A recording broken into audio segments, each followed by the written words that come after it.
வடகிழக்கு பருவமழை சென்னையை பொறுத்தவரையில் தீவிரமடைந்தக்கூடிய சூழ்நிலையில் சென்னையில் நேற்று இரவு முழுவதே விட்டு விட்டு கனமழை பெய்யக்கூடிய நிலை தான் இருக்கிறது. தற்போது வரை சென்னையை பொறுத்தவரையில் பல்வேறு இடங்களில் விட்டு அரை மணி நேரத்துக்கு ஒரு முறை கனமழை என்பது பெய்து வருகிறது. இதன் காரணமாக சென்னையின் பல்வேறு பகுதிகளில் குறிப்பாக தாழ்வாக இருக்கக்கூடிய பகுதிகளில் மழைநீர் தேங்கக்கூடிய நிலையிலும் அந்த தண்ணீரை அகற்ற மாநகராட்சி போர்க்கால அடிப்படையில் நடவடிக்கையும் எடுத்து வருகிறது. குறிப்பாக தற்போது நாம் இருக்கக்கூடியபடி சென்னை கோயம்பேடு மார்க்கெட் சாலையில் தான் தற்போது நாம் இருக்கிறோம். இந்த சாலையை பொறுத்தவரையில் இந்த பிரதான சாலையில் தான் சென்னை கோயம்பேடு மார்க்கெட்டுக்கும் அதே போல் மலர் அங்காடிக்கும் முழுவதுமாக அந்த காய்கறிகள் மற்றும் மலர்களை ஏற்றி வரக்கூடிய அந்த லாரிகள் போன்ற வாகனங்கள் வரக்கூடிய பிரதான சாலை இந்த சாலை தான்.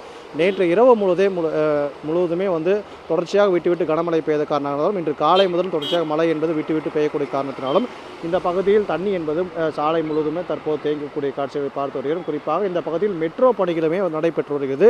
மெட்ரோவின் 2ஆம் கட்ட பணிகள் நடைபெற்றக்கூடிய சூழ்நிலையில் குறிப்பாக இந்த மழைநீர் வெளியேறக்கூடிய ஒரு சில இடங்களில் அந்த மெட்ரோ பணிகள் நடைபெற்று வருவதால் முழுமையாக இந்த மழைநீர் வெளியேற முடியாமல் ஒரு சூழ்நிலை தான் தற்போது ஏற்பட்டுள்ளது.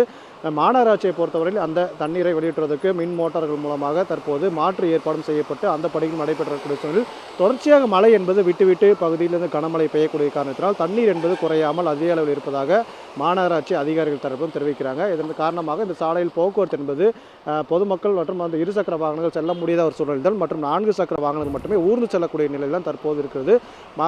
இந்த மார்க்கெட் சாலையில் சுற்றி இருக்கக்கூடிய அந்த 4 சாலைகளுமே இதே போன்ற ஒரு சூழ்நிலையில் தண்ணீர் தேங்கக்கூடிய அதை வெளியேற்றும் பணியில் தற்போது அதிகாரிகள் ஈடுபட்டு வருகிறார்கள்.